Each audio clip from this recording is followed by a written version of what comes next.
નવગ્રહના દર્શન કરીએ અને સાથે સાથે આપણે માતાજી મિત્રો, એક ગ્રહમાન અને એક દેવગતિ, આ કોઈને છોડતું નથી. જો આપણા કુંડળીના અંદર કોઈ ગ્રહ નબળો હોય તો એ ગ્રહના કારણે આપણી આખી દશા ફરી જતી હોય છે. તો આજે આપણે 9 ગ્રહનો ઉપાય અને સાથે સાથે 9 ગ્રહની સવારી કઈ છે તેના વિશેની માહિતી જાણશું.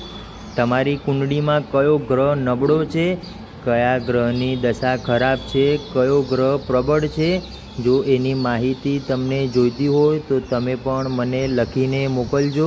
તમારા ગામનું નામ, રહેઠાણ અને તમારી જન્મ તારીખ, સંપૂર્ણ માહિતી તમે મને લખીને કોમેન્ટમાં મોકલજો. તેની હું સંપૂર્ણ વિગતવાર જાણકારી તમને જણાવીશ કે તમારા જીવનના અંદર શનિનો દોષ છે કે વાસુ કે કોઈ કેતુનો દોષ છે, સંપૂર્ણ પછી અન્ય કોઈ ગ્રહ ખરાબ છે તો તેના વિશે કઈ ઉપાય કરવો, કઈ રીતે પાણી ચડાવવું, કયા ગ્રહની વીંટી પહેરવી અને કયા ગ્રહમાનની વિધિ કરવાથી આપણા જીવનના અંદર જે નાની મોટી તકલીફ છે, જેમ કે સંતાન પ્રાપ્તિ, આપણા ઘરના અંદર કંકાસ કલેશ રહે છે, આપણું ઓફિસે જવાનું મન નથી થતું, આપણા ઘરના અંદર નેગેટિવ ઉર્જા છે, આપણું કોઈ ધારેલું કામ નથી થતું, તો આ બધી જ માહિતી હું તમને જણાવીશ કે તમારા જીવનના અંદર કઈ કુંડલીના કયા પ્રભાવના કારણે તમને આ દુઃખનો સામનો કરવો પડે છે.